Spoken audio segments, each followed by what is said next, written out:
Hai semuanya, apa kabar? Sehat, sukses, bahagia selalu.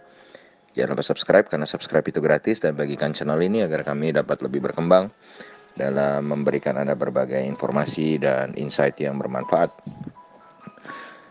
Bagi Anda yang selama ini telah mendukung kami ucapkan terima kasih dari lubuk hati yang paling dalam dan kami doakan Anda selalu diberikan kesehatan, rezeki, dan kebahagiaan yang melimpah. Mari kita mulai sebuah insight mengenai sebuah perusahaan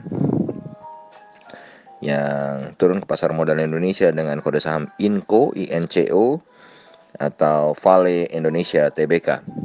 Perlu kami sampaikan bila kami mengabarkan sebuah emiten yang melantai di pasar modal Indonesia itu murni hanyalah untuk kita sama-sama belajar mengenal emiten yang melantai di pasar modal Indonesia tanpa ada maksud untuk mengajak Anda untuk membeli ataupun menjual emiten tersebut.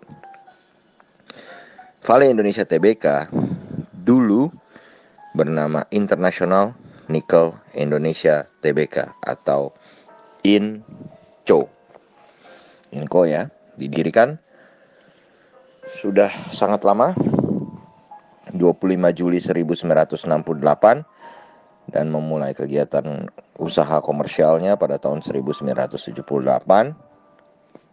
Dan kantor pusat INCO terletak di The Energy Building, lantai 31, SCBD, Lot 11A, Jalan Jenderal Sudirman, Kafling 5253, Jakarta. Sedangkan pabrik dari INCO sendiri berlokasi di Sorwako, Sulawesi Selatan. Dan pemegang saham terbanyak dari INCO adalah Vale Canada Limited. Sedangkan Vale Canada Limited adalah bagian dari Vale SA, sebuah perusahaan yang didirikan di Brasil sebagai pengendali utama INCO. Berdasarkan anggaran dasar dari perusahaan INCO, maka ruang lingkup kegiatannya adalah dalam eksplorasi, penambangan, pengolahan, penyimpanan, pengangkutan, dan pemasaran nikel beserta produk mineral terkait lainnya. Saat ini INCO menambang biji nikel dan memprosesnya menjadi nikel dalam mate. Produk yang digunakan dalam pembuatan nikel rafinasi dengan penambangan dan pengolahan terpadu di Sorwako, Sulawesi. Dan salah satu alasan mengapa kami mengangkat INCO karena nikel adalah sebuah komoditi yang sekarang banyak dibicarakan akan menjadi komoditas primadona karena nikel adalah bahan baku dari komponen baterai yang digadang-gadang akan menjadi komponen vital bagi baterai untuk mobil listrik. Walaupun sebenarnya nikel hampir ada di semua bentuk bahan-bahan industri, tapi yang paling vital adalah konon secara berita yang paling banyak diberitakan adalah di baterai mobil listrik.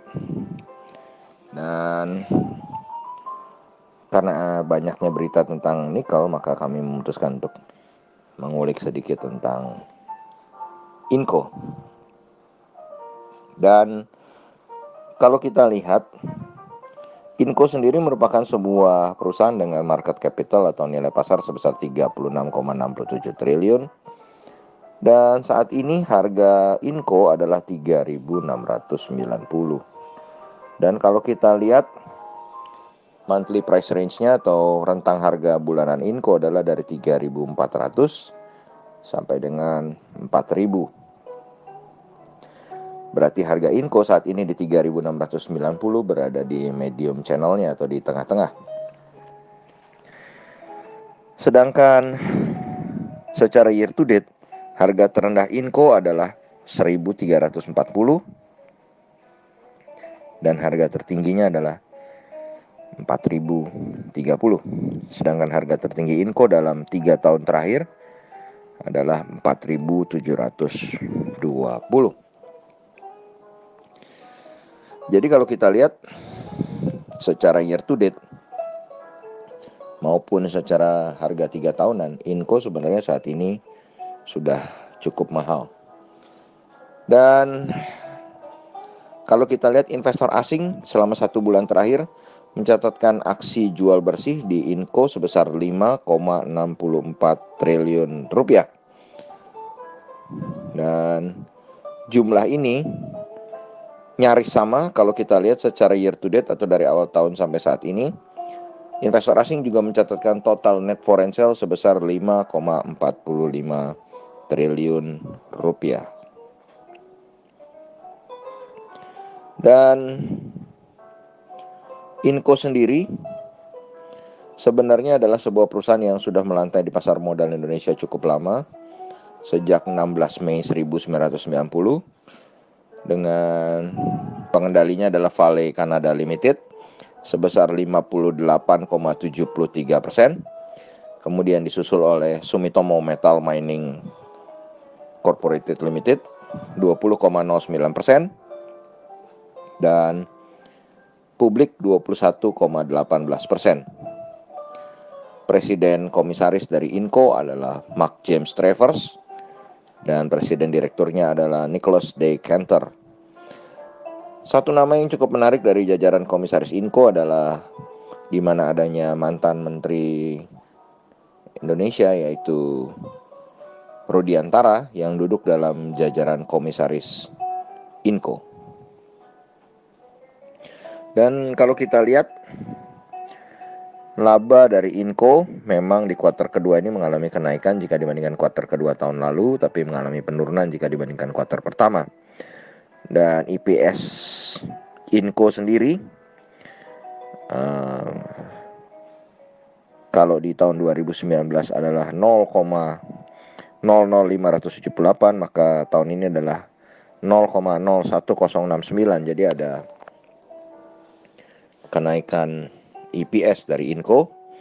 Dan sales atau penjualan dari Inco adalah 360,38 juta US dollar, asetnya 2,24 miliar US dollar, liabilitas 242,42 juta US dollar, dan equity-nya sebesar 1,99 juta US dollar.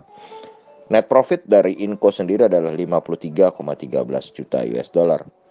Book value per share dari Inco adalah 0,208 US dollar. Dan ini menghasilkan valuasi Inco secara price to book value ratio masih cukup sedang ya, karena masih 1,29 kali, nggak jauh-jauh amat dari 1 kali. Sedangkan price earning ratio-nya memang sudah cukup tinggi, 24,14 kali. Dan net profit margin dari Inco adalah cukup baik, 14,74%, dan return on equity-nya 5,32%, sedangkan return on asset-nya 4,74%.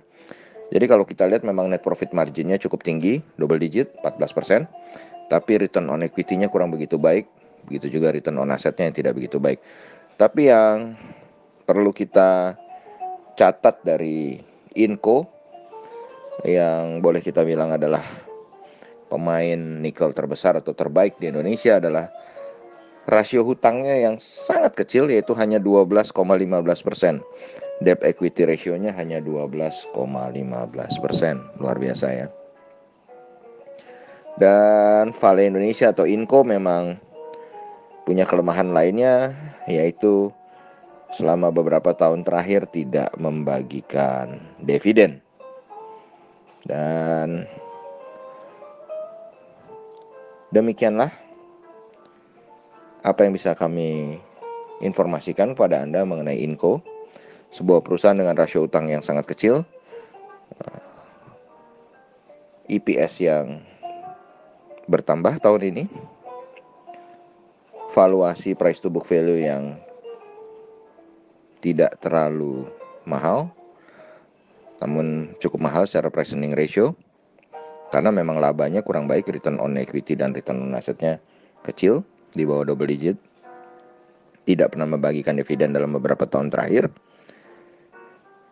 tetapi memiliki prospek, di mana memang bila proyek mobil listrik terus berkembang dan berjalan, akan menjadi sesuatu yang menjanjikan. Tapi tetap kami tidak ada pretensi untuk mengajak Anda untuk membeli saham Inco. Anda yang memutuskan apakah Anda akan masukkan dalam watchlist Anda. Tetap sehat, tetap semangat, maju terus dalam mencapai profit maksimal di pasar modal Indonesia, dan jangan lupa untuk selalu berusaha berbahagia.